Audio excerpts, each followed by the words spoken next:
بسم اللہ الرحمن الرحیم۔ آپ سب کا بہت شکریہ تشریف لانے کا۔ آج میرے ساتھ یہاں پر منتہا کے والد صاحب، منتہا کے چچا، ان کے ماموں اور ان کی فیملی کے دیگر اہل خانہ جو ہیں وہ یہاں پہ تشریف فرما ہے۔ مقصد اس پریس کانفرنس کا یہ ہے کہ جو اب تک کی سامنے آنے والی ڈیٹیلز ہیں کیس سے متعلق، اور کچھ جو سوشل میڈیا پہ ایک غلط فہمی پھیلائی جا رہی تھی کہ جو ہماری کمپلیننٹ فیملی ہے ان کی کچھ ریزرویشنز ہیں، ان کی کچھ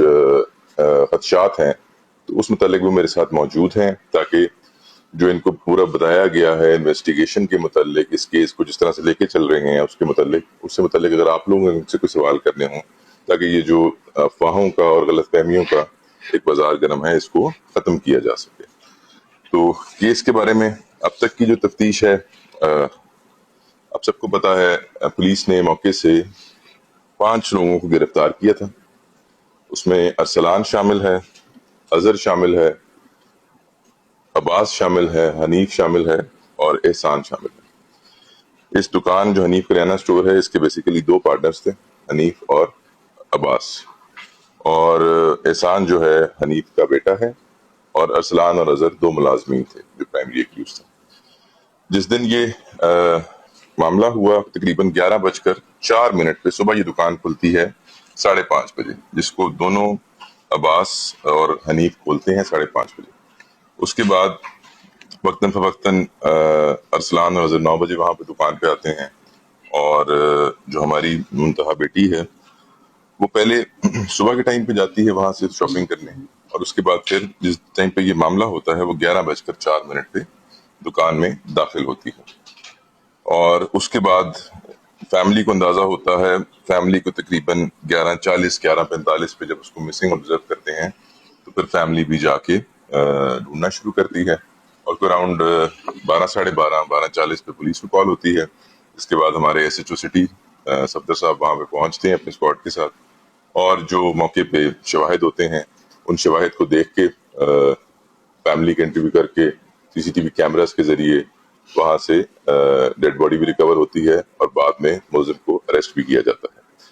یہ تمام تر جو شواہد اور حقائق ہیں اب تک کے سامنے آنے والے، 2 دن پہلے یہ تمام فیملی کے والد صاحب اہل خانہ ہمارے پاس آئے، ان کو ہم نے ڈیٹیل میں دکھائے تاکہ ان کے کوئی بھی خدشات ہوں، کوئی سوالات ہوں، ان تمام کو ہم نے بڑی ڈیٹیل میں ایڈریس کیا ہے۔ اس وقت جو ہے تفتیش جو ہے وہ بھی آن گوئنگ ہے۔ فورینزک کے لیے جو چیزیں وہاں سے ملی تھیں، آلموسٹ 17 سے 18 جو ایویڈنسز کلیکٹ کیے وہاں سے پی ایف ایس نے اور ڈسٹرکٹ پولیس نے اور سی سی ڈی نے مل کر وہ تمام پی ایف ایس سے بھجوائے جا چکے ہیں۔ ان رپورٹس کے بارے میں، ان رپورٹس کی جیسے ہی وہ کمپلیشن ہوگی، فائنلائزیشن ہوگی، اس کے بعد جو کوئی حتمی رائے ہوگی وہ قائم کی جا سکے گی۔ اور اب تک کی تفتیش جو ہے وہ ہماری یہی ہے، جس میں ارسلان مین کلپریٹ تھا، اور باقیوں کی بھی جو کلپیبلٹی ہے، باقیوں کا جو گنہگاری ہے، وہ تمام کی تمام جو ہے وہ پی ایف ایس کی رپورٹس کے بعد اور دیگر شواہد کو سامنے رکھتے ہوئے فائنلائز کی جائے گی۔ میں ایک دفعہ پھر تمام دیکھنے والوں کو، آپ لوگوں کو، پوری قوم کو اس بات کا یقین دلانا چاہتا ہوں کہ حکومت پنجاب پولیس کی لیڈرشپ، ہمارے انسپیکٹر جنرل اور سرگودا پولیس، سی سی ڈی، ہم سب اس میں ایک پیج پہ ہیں۔ وہ بیٹی ہماری بیٹی تھی، اور یہ ممکن ہی نہیں ہے کہ کسی کو کوئی بھی کسی وجہ سے غلط ریلیف دیا جائے گا، بلکہ ہم ان کو قرار واقعی سزا دے چکے ہیں، ایک وہ ہو چکی بھی ہے۔ اس کے بعد جو جس طرح انوالوڈ ہوگا اس کو بالکل قانون کے دائرے میں لا کے مکمل ان کا جو حصہ بنتا ہو وہ دیا جائے گا۔ یہ ایشورنس ہم نے فیملی کو بھی دی ہے، یہ ایشورنس ہم اپنی قوم کو بھی دیتے ہیں، اور اس اپیل کے ساتھ اس دکھ کی گھڑی میں جس میں سے پورا یہ شہر گزر رہا ہے، پوری فیملی گزر رہی ہے، کچھ شرپسند عناصر جو ہیں وہ غلط فہمیاں پھیلا کے اداروں کے بیچ میں اور یہ جو مدعی ہیں ان کے بیچ میں جو ایک درار ڈال کے اپنے کچھ ویوز کے لیے ایک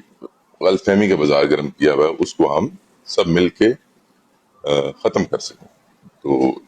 اس کے ساتھ میں اپنی یہ جو بریف سی اسٹیٹمنٹ تھی اس کا اختتام کرتا ہوں۔ اب اگر آپ لوگوں نے کوئی کوشچنز کرنے ہوں، فیملی میرے ساتھ بیٹھی ہوئی ہے، تفتیش کی ڈیٹیلز جو ہیں جتنی ہم ابھی تک ریویل کر سکتے تھے وہ ہم نے کی ہیں۔ مزید تفتیش کی ڈیٹیلز چونکہ اس میں بڑا سائنٹیفک طریقے سے اس کیس کو لے کے چل رہے ہیں، فورینسک سائنس کے ڈی جی صاحب خود اس کو دیکھ رہے ہیں، ہمارے ساتھ مل کے سی سی ڈی بھی انوالوڈ ہے، تو وہ جب وہ ایویڈنس آئے گا اس کے بعد ہم جیسے جیسے آتا جائے گا وہ تمام شیئر کریں گے.